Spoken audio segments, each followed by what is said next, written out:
నమస్తే, నేను జీవి సత్యనారాయణ. ఈ వీడియోలో ఎలక్ట్రిక్ వెహికల్స్ ఏదైతే బాగా పెరుగుతున్నాయో, ఏది జిఎస్టీ తగ్గిందంటేనే 30,000 కార్లు మారుతి వాళ్ళు ఒక్క రోజులో అమ్మటం జరిగింది.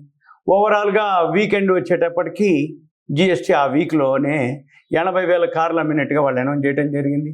వాళ్ళు మారుతి ఏదైతే ఉందో వరల్డ్లోని 10th లార్జెస్ట్ సేల్స్లో కానీ ఏ విషయంలో కానీ 10th లెవెల్కి రావడం జరిగింది. అంటే అంత సేల్స్ పెరగడం జరిగింది. అంటే రాబోయే రోజుల్లో ఎలక్ట్రిక్ వెహికల్స్ ఇంకా ఎలా ఉండబోతున్నాయి అనేది ఈ జిఎస్టీ ఏదైతే తగ్గడం వల్ల ఈ పాత కార్లన్నీ విలేజెస్కి పోతాయి, చుట్టాల ఇళ్ళకి, బంధువుల ఇళ్ళకి, సెకండ్ హ్యాండ్కి విలేజెస్కి వెళ్తాయి. ఇక కొత్త అన్నీ కూడా జిఎస్టీ తోటి ఎలక్ట్రిక్ వెహికల్స్ కొనుక్కోవడం జరుగుతుంది. సిటీలో ఉండే వాళ్ళందరూ కూడా, ఈ సిటీలో ఉండే వాళ్ళంతా జిఎస్టీ తోటి ఎక్కువ శాతం ఎలక్ట్రిక్ వెహికల్స్ కొంటే ఈ రీఛార్జింగ్ ఏవైతే పాయింట్లు ఉన్నాయో వాటికి సంబంధించిన ఏదైతే ఒక మార్గదర్శకాలు విడుదల చేయడం జరిగింది గవర్నమెంట్, అది మీకు ఇప్పుడు ఎక్స్ప్లెయిన్ చేయడం జరుగుతుంది. ఈ కేంద్ర ప్రభుత్వం తాజాగా ఎలక్ట్రిక్ వెహికల్స్ సంబంధించినవి, అంటే ఎలక్ట్రిక్ ఈవీ వర్కింగ్ స్టేషన్లు అనమాట, ఛార్జింగ్ స్టేషన్లు. ఈ ఛార్జింగ్ స్టేషన్స్ ఏవైతే ఉన్నాయో దానికి సంబంధించినటువంటి నిర్వహణ సంబంధిత మార్గదర్శకాలని జారీ చేయడం జరిగింది. దాని ద్వారా అంటే ఎలక్ట్రిక్ వెహికల్స్ ఛార్జింగ్ పాయింట్ల కోసం 10,900 కోట్ల రూపాయలు ప్రైమ్ మినిస్టర్ ఈ డ్రైవ్ పథకంలో శాంక్షన్ చేయడం జరిగింది. దాంట్లో ముందుగా 2,000 కోట్ల పెట్టుబడితోటి 72,300 పబ్లిక్ ఈవీ ఛార్జింగ్ స్టేషన్లు ఏర్పాటు చేయడానికి రెడీ అవ్వటం జరిగింది. ఈ సబ్సిడీ పథకం ఏదైతే ఉందో దానికి అనుగుణంగా వివిధ ప్రాంతాల్లో వీటిని ఏర్పాటు చేయడానికి నిబంధనలు కూడా చెప్పడం జరిగింది, ప్రకటించడం జరిగింది. ఇవి ఎలాంటివి? ప్రభుత్వ సంబంధిత కార్యాలయాలు, రెసిడెన్షియల్ కాంప్లెక్స్లు, అంటే నువ్వు ఇప్పుడు హైదరాబాద్లో కానీ, బాంబేలో, పూణే, చెన్నై, బెంగళూరులో అవన్నీ కూడా ఒక్కొక్క అపార్ట్మెంట్ బ్లాక్ అంటే ఏంటిది 2,000, 3,000, 1,000, 1,500 ఫ్లాట్లు ఉంటాయి అన్నమాట. అందుకని అక్కడ సంబంధించినటువంటి రెసిడెన్షియల్ కాంప్లెక్స్, గేటెడ్ కమ్యూనిటీ అంటాం కదా, అవే అనమాట. రెసిడెన్షియల్ కాంప్లెక్స్లు, ఆసుపత్రులు, విద్యా సంస్థలు తదితరాల్లో ఏర్పాటు చేసేటటువంటి upstream infrastructure, EV charging equipment, వాటికి 100% సబ్సిడీ ఉంటుంది, ఇచ్చే వీలుంటుంది. తర్వాత వీటిని ఉచితంగా యాక్సెస్కి అనుగుణంగా ఏర్పాటు చేయవలసి ఉంటుంది. అంటే ఇది అక్కడ ఏదైతే ఉందో ఈజీగా ఛార్జ్ చేసుకోవడానికి యాక్సెస్ ఉండేట్లు ఏర్పాటు చేయవలసి ఉంటుంది.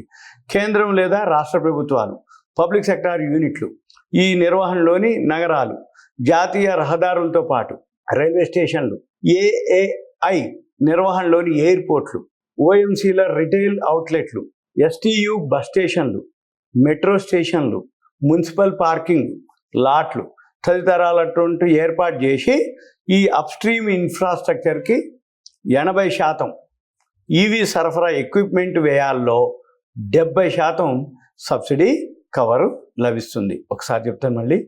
ఏదైతే నిర్వహణ చేయడానికి నగరాలు, జాతీయ రహదారులు, రైల్వే స్టేషన్లు, ఏఏఐ నిర్వహణలోని ఎయిర్పోర్ట్లు, ఓఎంసీల రిటైల్ అవుట్లెట్లు, ఎస్టీయు బస్ స్టేషన్లు, మెట్రో స్టేషన్లు, మున్సిపల్ పార్కింగ్ లాట్లు, వాటిల్లో ఏవైతే చేసేటటువంటి అప్స్ట్రీమ్ ఇన్ఫ్రాస్ట్రక్చర్కి 80% సబ్సిడీ. ఈవీ సరఫరా ఎక్విప్మెంట్కి వ్యయాల్లో ఏదైతే ఖర్చు పెడతారో దానికి 70% సబ్సిడీ లభిస్తుంది. దీనికి సంబంధించి ఎవరైతే ఇంట్రెస్ట్ ఉందో, అంటే ఇప్పుడు హైదరాబాద్లో పెద్ద పెద్ద గేటెడ్ కమ్యూనిటీలు ఉన్నాయి. హైటెక్ సిటీ వైపు పోయి మనం అటువైపు కోకాపేట అంటాం, కాజాగూడ అంటాం, ఔటర్ రింగ్ రోడ్ పక్కన ఉన్నాయి అంటాం. అట్లా ఈ ఏవైతే బ్రాండెడ్ ఉన్నటువంటి ఏవైతే అపార్ట్మెంట్లు ఉన్నాయో, గేటెడ్ కమ్యూనిటీ ఉన్నాయో వాళ్ళందరూ కూడా ఎవరైతే ఉన్నారో ఈవీ ఛార్జింగ్ స్టేషన్లు పెట్టుకోవడానికి ఎవరైతే ఇంట్రెస్ట్ ఉందో వాళ్ళు అంటే ఈవీ 1-2 సార్లు వినండి వీడియోని, విని దానికి సంబంధించిన ఇన్ఫర్మేషన్, ఎలక్ట్రిక్ వెహికల్స్ ఏదైతే ఉందో ఇప్పుడు చాలా వరకు గేటెడ్ కమ్యూనిటీలో వాళ్ళకు ఒక ట్రస్ట్ ఉంటుంది, వాళ్ళది ఒక అసోసియేషన్ ఉంటుంది, వాళ్ళది ఒక ఫర్మ్ రిజిస్టర్డ్ అయి ఉంటుంది. అంటే వాళ్ళందరూ కూడా కలిసి ఆ ట్రస్ట్లోంచి అమౌంట్లోంచి వాళ్ళు కూడా ఛార్జ్ చేసుకొని పెట్టుకోవచ్చు.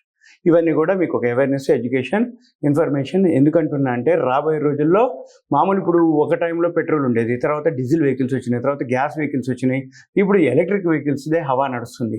మన పని ఏంటిది? ఇంకా షేర్ మార్కెట్లో ఎవరైతే ఉంటారో ఎలక్ట్రిక్ వెహికల్స్కి సంబంధించినటువంటి రీఛార్జింగ్కి సంబంధించిన కానీ, ఎలక్ట్రిక్ వెహికల్స్ సేల్స్లో విషయంలో కానీ ఆ షేర్లను మీరు సెలెక్ట్ చేసుకొని మీరు కనుక ఇన్వెస్ట్ చేస్తే రాబోయే రోజుల్లో మంచి రిటర్న్స్ వచ్చే అవకాశాలు ఉంటాయి. తర్వాత ఈ ఎలక్ట్రిక్ వెహికల్స్ ఏదైతే రీఛార్జ్ స్టేషన్స్ ఉన్నాయో వీటన్నింటికి సంబంధించినటువంటి దయచేసి నాకు కాల్ చేయవద్దు. మీ పేరు, ఏరియా, వాట్సాప్ మెసేజ్ పెట్టి దీనికి సంబంధించిన ఇన్ఫర్మేషన్ ఇంకా డెప్త్గా డిస్కస్ చేయదలుచుకుంటే మీరు వాట్సాప్ మెసేజ్ పెట్టి కంటెంట్ పెడితే మనం ప్లాన్ చేయొచ్చు. Thank you. సెలవు. ఇదంతా మీకు అవేర్నెస్ ఇన్ఫర్మేషన్ మాత్రమే.